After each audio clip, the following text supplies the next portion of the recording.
Wow. Look at all that. Look at it. It's all in the bottom of the creek bed.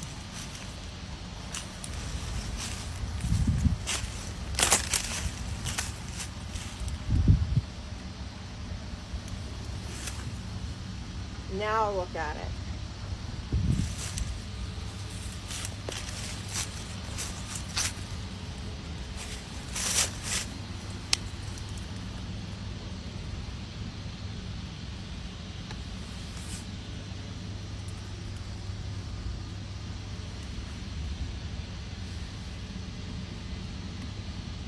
But they burned all the chemicals off of there, right? That's what I heard, yeah.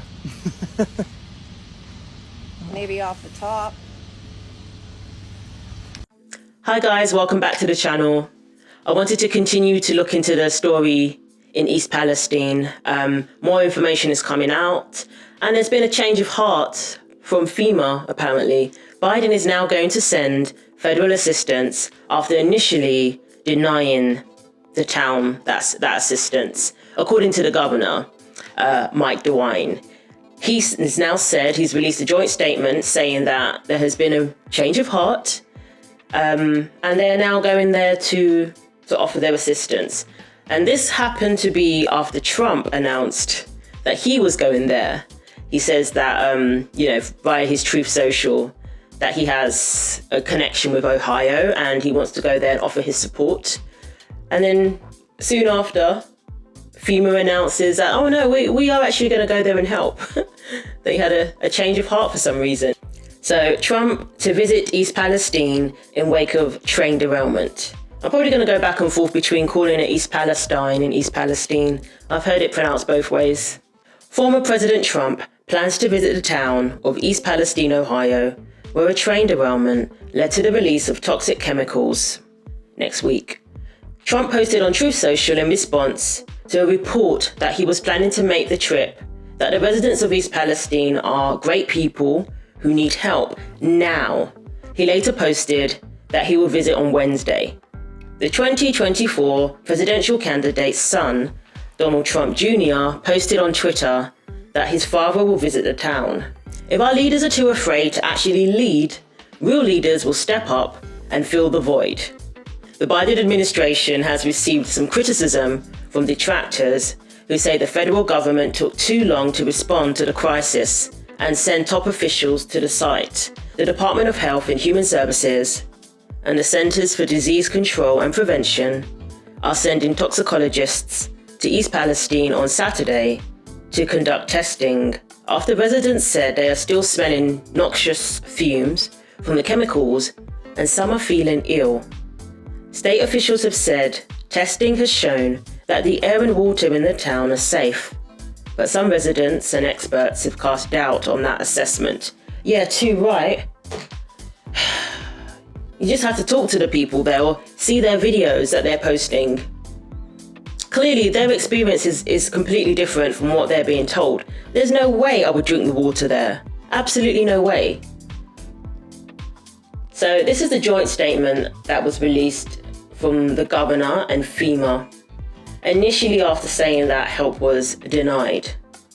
In a joint statement released Friday night, DeWine and FEMA Regional Administrator Thomas C. Sabak said the agency would deploy a Regional Incident Management Assessment Team, IMAT, to Columbus County starting Saturday, along with a senior response official. The workers will support ongoing operations, including incident coordination and ongoing assessments of potential long-term recovery needs. I mean, that's a start, but less assessments and more evacuation, if you ask me. The Biden-Harris administration has mobilized a robust, multi-agency effort to support the people of East Palestine, Ohio, the White House said in a statement of its own earlier this afternoon. As President Biden told Ohio Governor Mike DeWine and Pennsylvania Governor Josh Shapiro soon after the derailment, the federal government stands ready to provide any additional federal assistance the states may need. Hey everybody, another update on the East Palestine, Ohio train crash and what my extended family is saying to us about it.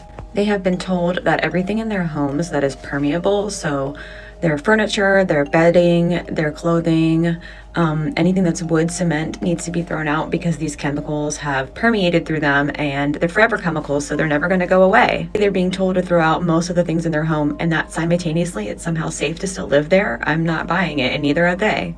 They were also told that the gas that is formed from vinyl chloride forms mustard gas and is going to settle in their basements, and that they shouldn't be going in their basements right now because it could be dangerous. But you can live in your house, it's fine. There's just mustard gas in it. It's totally fine. They were initially offered $5 a person for the entire town, but now they're offering them $1,000, which still doesn't cover the cost of rehoming yourself after all of this, the cost of getting hotels, the cost of trying to clean up everything, the cost of your health, the cost of the trauma this caused, the ongoing trauma this has caused until these people are financially compensated and given new homes, basically. They need to be rehomed.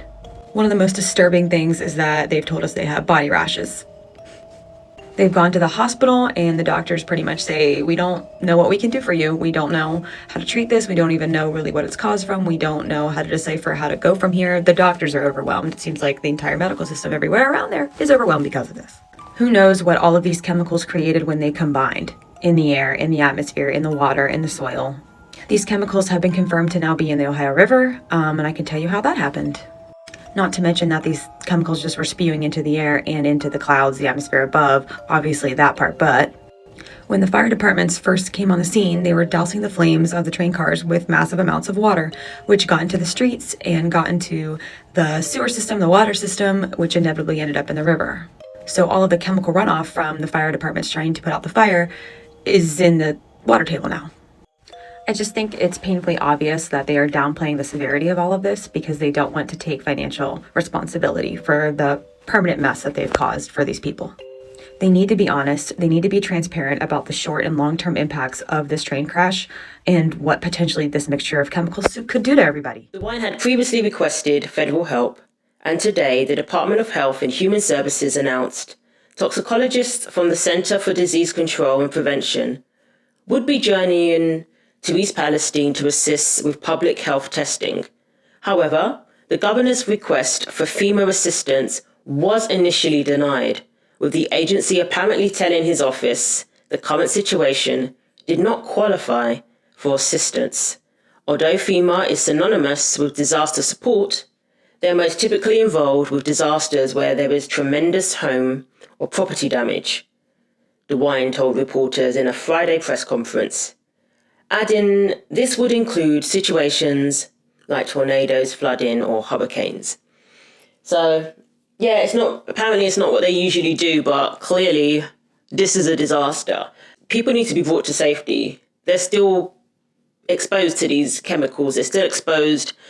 It should be absolutely be a priority. It's unacceptable to wait till 10 years before we know the repercussions of this. No, that should not be an option. So I really, my heart goes out to the people of East Palestine. We're going to keep the story out there. And I'm wishing you good health and that you have peace in that town soon. And we come to a resolution where everybody is safe. Hey, thanks for watching. Thanks to those who have subscribed, who commented on my videos. I really appreciate it, every single one of you. And take care of yourselves.